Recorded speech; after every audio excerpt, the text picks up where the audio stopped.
Hi there, and welcome to the Guns Magazine podcast, one of the shooting world's biggest gun talk programs. I'm your host and the editor of Guns Magazine, Brent T. Thanks for joining us as we talk to the interesting folks who make up the world of shooting, hunting, law enforcement, and the firearms industry.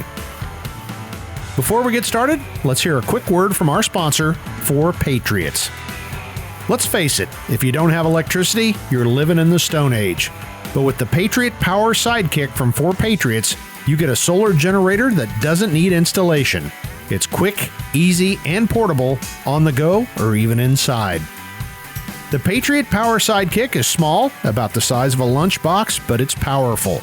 Powerful enough for your phones, medical devices, or even a mini fridge. The setup comes with a free solar panel, free shipping, a 365-day satisfaction guarantee, and best of all, you get 10% off your first purchase by typing in the code GUNMAG at checkout. That's 4patriots.com. Use the code GUNMAG. I'd also like to mention our supporting sponsor, iPal.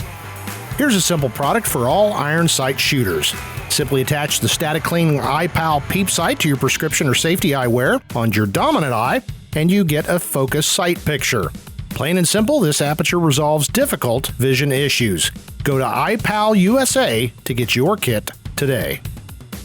In today's episode, I'm talking to Roy Huntington about something that's probably inspired more friendly arguments than virtually any other facet of shooting.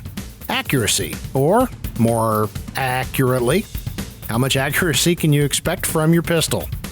Let's dive in right now with Roy Huntington and see what he says.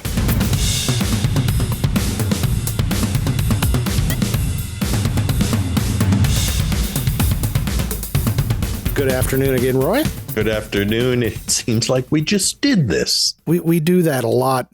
You are by far the number one guest on the Guns Magazine podcast, but as we were just talking before I hit record, it works. We have fun, and the other cool part we said after we had recorded one recently was the idea that, we're getting paid just to chat about guns, and we would be doing this for free at the gun shop. And here we get to do it just sitting behind microphones. So it's a wonderful life. We've got wonderful jobs. And most importantly, our listeners, thank you so much. Because as Roy often says, if we didn't have you, we'd have to get real jobs. So we'd be selling paint at Walmart. Exactly. So yeah. I'm just feeling full of blessings today. So it's a great thing. But today we're going to talk about something Roy actually suggested. It's a pretty good topic. And I thought, let's take this on. And that is, what kind of accuracy should you expect from your handguns? And Roy's got a lot of thoughts and theories. How many eons have you been testing handguns, Roy? Since the 1820s or something? Yeah. I mean, I shot my first .22 pistol when I was 6 years old. And so I'm 68 now. So I do the math. What is that? 183 years. Yeah. It seems like it at times, but no, it's funny because this is almost one of those subjective topics, because when people say, well, this gun's really accurate, what do they mean by really accurate? And I think the overriding thing here that we probably need to get to, and I hope I'm not stealing your conclusion, Roy, which is basically this: the gun probably will shoot better than you can. And that's a hard thing for folks to accept. And what is an acceptable amount of accuracy with a handgun, in your opinion, Roy? What virtually every gun you can buy today already does. But I mean, in all honesty, you have to decide, are you an Olympic shooter? And are you shooting the 50-meter offhand something? Okay, well, then you need some pretty gilt-edge accuracy out of that, 22 short pistol that you're shooting. But if you're the average schmo like we are, and you're just have a defensive gun, you do some handgun hunting, you like to plink in the backyard, you're doing weekend competition, I can't imagine that whatever gun you own now isn't already accurate enough, unless there's something horribly wrong with it.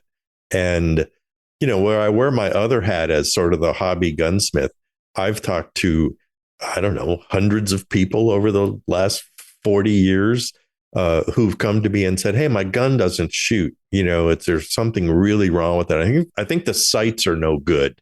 And it's like, what? They're fixed sights on a revolver. How is that no good?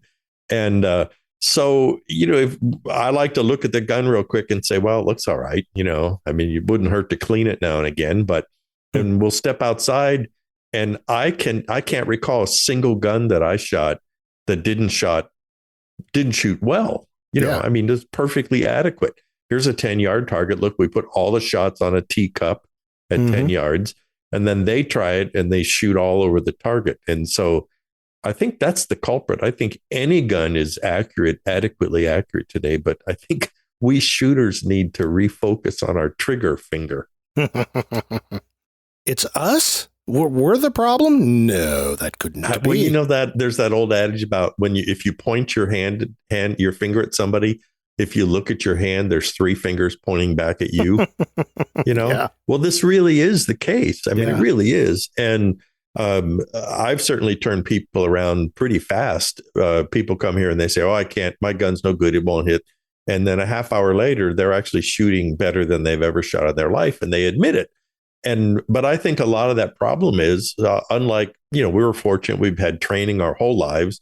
There are a lot of people out there who aren't policemen, who've gone to class and who got training. And I usually don't have any problem with those people. They usually shoot just fine, and they're interested in learning more about it. And they try to improve their guns. They change sights, but they already know how to hit the target. But the average person has really never had any training. Yep. And so, maybe grandpa took them deer hunting, and that's fine. And I love grandpas who take the kids deer hunting, but are they perpetuating the problem, by just, well, you have to take a snapshot at deers sometime, and so these people have never actually learned how to do it. So I think the question is not how accurate should my gun be, but how accurate can I shoot it? Right. And that kind of goes to what I look at when I'm talking about accuracy. There's what I call absolute accuracy, which is your gun rested in good conditions, no time, pressure, stress, any of that. And then there's practical accuracy, which to me, if you're talking a handgun, it's putting all your rounds in 6 inches under stress in challenging conditions at whatever distance you reasonably foresee engaging. Same thing with hunting. If you can hit a 6-inch target, which is about the kill zone on big game animals, at 300 every single time you do it, well, then you're good enough and the gun's good enough. But the funny thing is, as you've said, is guys that can't do that, they always invariably blame the gun. And I've seen you do it, Roy. It's you shoot the gun and, well, it seems to be doing fine to me. And then there's that awkward moment where everybody realizes, no, that guy just can't shoot it as accurate as he wants. So, well, we men suffer from the I already know everything that anyone could possibly want to know about fill in the blank topic, and it was hard lessons for me in my early days of shooting when I realized that how the cowboys did it on the television Western shows was not actually the way that you shoot your single action guns. And I think the other thing is that we've talked about this before, if you are content to go to the range and just make empty brass for 200 rounds and enjoy the boom and enjoy the clatter of the brass and see the holes poke all over the target, if that floats your boat, that's fine. Yeah. But you'll be doing the same thing 20 years from now. Yep. So you won't have gotten better. You won't have learned. You won't have changed. And I think you're missing out on a lot. And so if you're fortunate enough to have the wherewithal to buy a $5,000 custom, Nighthawk or a Kimber or a, Les Bear or something like that, well, then I think that gun already will shoot better than you can shoot. There's no doubt in my mind, right? Yep. I mean, these guns will shoot an inch at 25 yards. And so now's your chance to learn how to do that. Yeah. And the amazing thing about that is that then when you pick up a high 0.9 millimeter, it actually shoots pretty good. That kind of goes to something we both have talked about, I think, on this program, certainly in Gun Cranks, our video series, is when somebody comes to you and says, well, what should I buy? I never tell them go buy Nighthawk, Kimber, whatever. You tell them, go buy a decent gun, spend $500-$700. That's a pretty good gun. Spend the rest of that on ammunition and learn to shoot the darn thing. Yeah, and get some training. And that's the other thing, training. I cannot emphasize enough. I've been trained in every single weapon system that, you carry. My shooting may not show it, but honestly, going to a professional is expensive and it's time consuming and it's a pain in the butt, but that will change everything about how you do it. And I don't care if you're a wing shooter going after quail, you're a precision rifle guy, or you just want to shoot deer, or especially if you're carrying a handgun for self-defense. Tiger Woods goes to a swing coach and, big leaguers have batting coaches.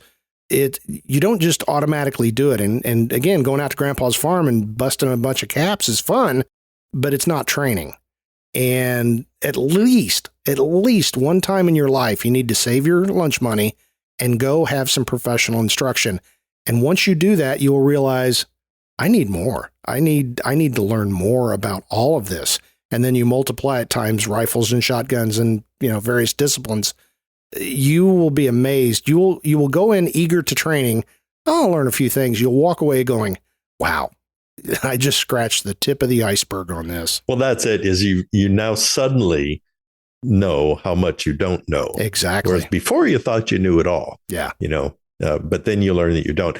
I think, if you can't afford to go away and spend a day training somebody there, it's the rare city or even larger sort of urban-y rural area that doesn't have somebody who does some kind of training. Right. And chances are good that whoever's hosting your concealed carry class, that a lot of states have that a mandate, you have to go to attend to whatever it is, 2 hours, 4 hours. Right. A lot of times those people also offer other classes or individual training. Mm-hmm. And a lot of people don't realize that. And so when you're going to get your CCW, when you're done or beforehand, learn and talk and say, hey, I would like to get some one-on-one, like it's a 2-hour class from you, and I want you to teach me about trigger squeeze.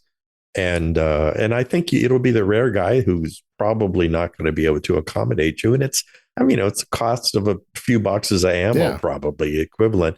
The other thing that you could do is for instance, if you frequent an indoor range, especially if you're a regular, just look at the targets, what people are shooting. And if you see some guy or some girl who is doing really well, introduce yourself. Yeah. And just say, I couldn't help but notice that, you look like you really know what you're doing. I was wondering, could you help me? I'm kind of struggling a little bit. Could you give me some tips? And I don't know of a shooter anywhere who would refuse to help somebody. Exactly. Everybody I know would bend over backwards. They would say, here, try my gun. Here's some ammo. Here's how you do it. And boy, it doesn't take much of that. And suddenly that gun that you have at home that you bought because you were excited because you thought it could make you a better shooter, and then it turned out that it couldn't, now suddenly you will be that better shooter, I think. Yeah. Again, I think kind of touching on what I did a second ago, there's shooting and there's training. And unfortunately, too many people, I used to hear this, I'm going to go training. Well, even if you're on an officially sanctioned square range and you're shooting at silhouette targets, are you really training or are you just making noise? And there's nothing wrong with making noise, but don't think you're training yourself. Training is a deliberate action. And you can do some of that yourself, especially after you've had training and you understand what you need to reinforce and the right way to do things. But if you just go to the range by yourself, and I try to do this myself, I make noise, I blast stuff, and I have fun. But at some point, I will take some rounds and I will work through my presentation, my trigger squeeze, proper sight alignment, follow through, all that stuff, and in a very deliberate fashion. That's training. The whole rest of it was not. And it's the training that will make you more accurate. And the other thing is, never, ever forget that shooting is a perishable skill. You don't just suddenly get it one day and now you're Robbie Latham and you'll be that way forever. No, it goes away. You'll pick it up faster the next time and your learning curve's not as great, but it is a perishable skill. And if you're not practicing on a regular basis, your skill level goes down. It's been demonstrated countless times. Absolutely. I have a plate rack here, and if I haven't shot the plate rack in a long time and I go down, it's like, pow, ding, pow, no ding, and it takes you a while, to grease up the skids again. If you have a buddy or a friend who's a shooter, especially if they're a better shooter than you are, it's really good to team up like that. When you scuba dive, you'd always dive with a buddy. Mm-hmm. Well, it expands on what you said about you. Every time you go shooting, you stop, and then you work on some specific technique. Yes. And so if you have a friend, what you do is that he watches you while you draw and shoot or whatever it is you're doing, preparing for your deer hunt, zeroing your rifle. It doesn't matter what. He's your teacher for that bit of time. And then when you're done, now you reverse roles. Now he does the presentations, and you just have to you have to be friends enough to say, if your buddy tells you that you're rolling your shoulders backwards when you're drawing, you can't be mad at him. You have to go, oh, okay, tell me what I need to do better. And, toward that end, don't forget, just hand your buddy your cell phone and have him videotape you while you're doing whatever it is you're doing. Because boy, that sure doesn't lie sometimes. Yeah, exactly. And, there's some secret sauce here. As Americans, we love the secret, the shortcut. And there is one shortcut to this. And it's pretty simple. It's called dry firing. And that's something that I engage in a lot. And we've talked about it before, like the Mantis system, which is an electronic device that basically measures your dry firing and gives you some feedback. But you don't need that. Just actual dry firing done in a safe manner on a regular basis.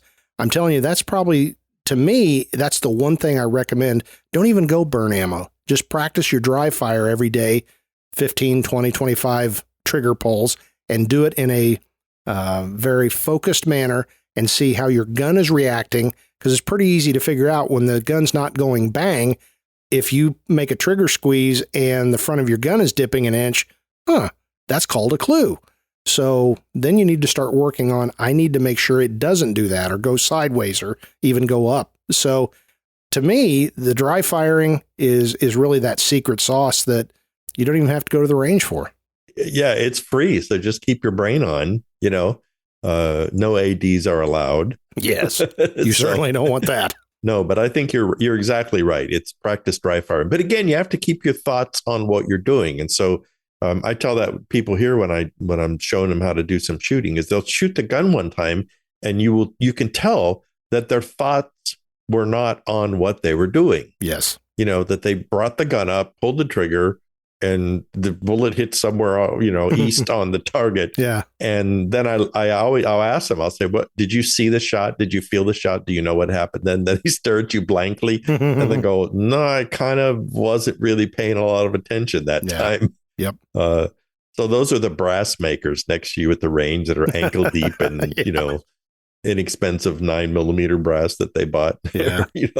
Now I'm going to, touch on an interesting subject, and we've both got some pretty strongly held opinion on this, but part of the problem with this whole accuracy thing is people measure themselves against the popular gun press, whether it's YouTube or Instagram or printed magazines. And gun writers are great shots all the time, always. And everything you see in print or on YouTube is absolutely factual, and we clover leaf it at 50 yards every single time. Okay? And if you believe that, I've got some oceanfront property in Illinois I can sell you. No, I will say, all of our folks at Guns and American Handgunner magazines are top-notch shooters. I mean, they are. I'll exclude myself from that. I'm an adequate shot, okay? But most of our guys are really, really good shots. And the other thing is, the picture, we're not going to show you the bad group that they shoot. We're going to show you the picture of the good group, okay? So there's that. You brought up a very interesting thing about the groups that you see in the gun magazines. And I think people may not realize this. It's like I get gun A from a manufacturer, my first group from the gun's not going to be that good, probably. Right. Because I'm learning how to shoot the gun. And so then I shoot it again and again and again and again. And I try different ammunition. And eventually I get to where I have a sense of how well this gun will shoot. Yes. And so then I really shoot for groups a few times. And those are the pictures that I'll show in the magazine, because you want to know, what can the gun do? So me showing you the pictures that when I first got the gun, that's not what the gun can do. That would be unfair. When I make YouTube videos, I always make it a point to shoot the gun that I'm testing live in front of the camera, and so they can see the target at the same time. Well, almost always, other than maybe a function magazine through the gun, that's the first time I've shot the gun. And so the group you see there, I think, is a solid representation of what, if you're an accomplished shooter and you have a good gun, you have good ammunition, you should be able to do at least that, because, and I've even got some videos like this. Invariably, if I shoot a target again for that video, groups almost invariably tighten. Sure. Because I've got some practice with the gun. Yeah. And so, the other interesting thing is, once you really get your trigger finger tuned, we do something we've known about for years, and that is that you can use a ransom rest, which holds the gun. And then there's a certain amount of black magic with a ransom rest, but once you get it dialed in, that will generally show you exactly what a gun can shoot, the accuracy potential of a gun. But if you're pretty good on a trigger, if you shoot 5 rounds and take away the 2 worst shots from that group, what remains is probably pretty darn close to the group that you would get from a ransom rest. Yep. And so that's where you'll see that. I know Ayub talks about it. I've talked about it. Is that you'll see some 5-shot group at 25 yards, and maybe it's 1.5 inches. But when you take the 2 flyers out, it might be 3/4 of an inch. And that's probably what the gun will shoot to, if you didn't have some Nimrod behind the trigger like me. Well, I was going to say, now, in total fairness, total honesty, there's people that are going, well, but, you guys don't all shoot like that. Well, number one, you're right. We don't all shoot like that. And I've shot some pretty poor groups at times. So, yes, we don't always shoot great groups.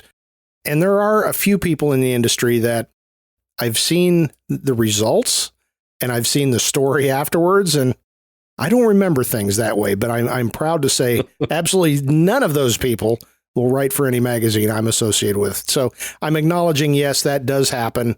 I will say that guys that kind of earn that reputation, they don't stay in the business very long, because if you're fudging it and you can't shoot worth a darn, nobody's going to hire you to review a gun. And I've done this with somebody that they wrote a decent story, but then they showed me, I got a 6-inch group out of this at 25 yards. It's like, you probably need to work on your shooting, buddy. You may understand how the gun works, but I don't know that you can really put the gun through its paces if you can't do any better than 6 inches. And I don't know what is going on today amongst a lot of these gun testers and influencers and whatnot. They're doing accuracy testing at 7 yards. And so I see the charts in the magazine, and it'll say, 1.5-inch group at 7 yards. Pretty good combat accuracy. Yeah, and it's like, I can't remember the last time that I shot any handgun in the world that won't shoot basically 1 hole at 7 yards. Exactly.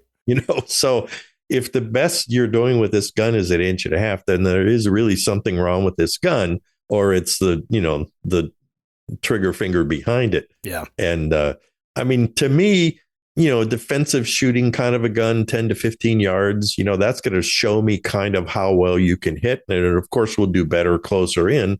I think if you want to know the mechanical ability of the gun, 25 or 30 yards would tell you some interesting things. And then if you really want to push yourself, set up a target 50 yards. Because that's really when the freckles come out, and because you'll get a gun that'll shoot really well at 25 yards, and suddenly at 50 yards, depending on the ammo, it starts to drift around a little bit. And so there you go. So learn how to shoot. That's the most important thing. Don't worry about how accurate your gun is. Your gun can shoot. Yeah. And, maybe we should have said this right from the beginning, but and mechanical accuracy is only one facet of it. That's what everybody wants to judge by, but there's other things like, does the gun work? Is the gun reliable in all phases of shooting? And how controllable is it during rapid fire? So only look at that as one piece of the puzzle, because the most accurate gun in the world, bench rest guns. But would you take those hunting? Well, no, they're 30 or 40 pounds sometimes. And, some of them really long barrels, thick barrels. Yeah, they're really accurate, but is that something you want to actually use in another scenario? And it's not. So you go back to, say, handguns. Yeah, you can probably make a gun that's shooting one hole at 25 yards, but that's only part of the picture. And especially for a gun you're going to carry every day. So I thought that was something that we ought to throw in there, because again, we're so binary. This is the most accurate gun. Well, but otherwise it doesn't function. You and I have both had that happen where, you get a gun that turns out it's pretty accurate, but yet it may only fire 2 or 3 rounds before it jams. And that doesn't do anybody any good. Well said. It's really true. I would rather have a gun that's adequate as far as accuracy, but runs 100%, because, we often get prototype guns, especially, and they're often built way too tight. Yeah. And like you say, they'll shoot like a laser. Yep. But they don't function real well, But I think intrinsic accuracy, I think people think that there's some black magic or mystery to it. I've had, World War I and World War II era bolt action rifles that the bores looked like a coal mine. Yeah. And you shoot them and they'll shoot 2 inches at 100 yards, and that's why. So if you can do that, well, then any modern pistol or revolver is definitely going to shoot better than you can shoot, with really rare exceptions. Exactly. I know some of these guys, those one-handed target shooters from, the World War II or pre-war era. Yeah. These guys were shooting 1.5 inches offhand at 50 yards. Yeah. With single action revolver shooting. And it's like, I bet those guys could shoot some of these modern guns up to their maximum limit. And, my favorite phrase is minute of bad guy, as long as the gun is capable of putting a bullet and a bad guy at reasonable distances, there's other stuff to worry about. Like, again, the loose nut behind the gun. So I guess what we're saying here is, as well, Roy already did say, most modern guns will serve you just fine, so don't get hung up quite so much on the accuracy part of it. What he said. Here. I got a harumph out of that guy. So, well, Roy, it's been another great chat, and hopefully we've given folks some food for thought and maybe some different ways of looking at things, so that when they're evaluating their own gun or possibly a new gun and their own shooting, they've got some other things to think about so they can become a more well-rounded shooter. So thanks for joining us. You bet. Now get out there and practice.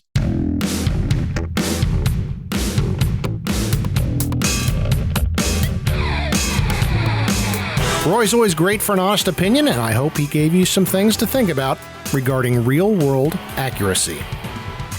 If you enjoyed this episode, maybe check out episode number 115 on choosing the best Micro 9 pistol, which features our little chat group, the Gun Cranks. You might also listen to episode number 124 on buying a used revolver with Roy, or episode 124 on accurizing your 1911, also with Roy Huntington. If there's a topic you want to hear, somebody you want us to interview, or you want to share your thoughts, please drop me a line. That's editor@gunsmagazine.com. As always, you can subscribe to us on your favorite podcast directory, such as Spotify, iHeartRadio, Amazon Music, Audible, and several others. And you can always get the latest episode on YouTube and at gunsmagazine.com. At the same time, please subscribe to the Gun Cranks audio podcast on those same directories, or you can watch it at the Gun Cranks YouTube channel. I'd also ask you to visit our great sister publications, American Handgunner Magazine at AmericanHandgunner.com, AmericanCop.com, and take a look at our numerous special editions available for sale on our websites and at Amazon. And finally, I'd like to remind you to visit our sponsor, 4 Patriots. You can find out more about their food kits and other preparedness supplies at 4patriots.com. That's the number 4, the word patriots, and .com. And please don't forget our supporting sponsor, iPal. Visit them at ipalusa.com. Well, that's it for this episode of the Guns Magazine podcast. For the entire staff at FMG Publications, I'm Guns Magazine editor Brent Wheat. Now get out there and get shooting.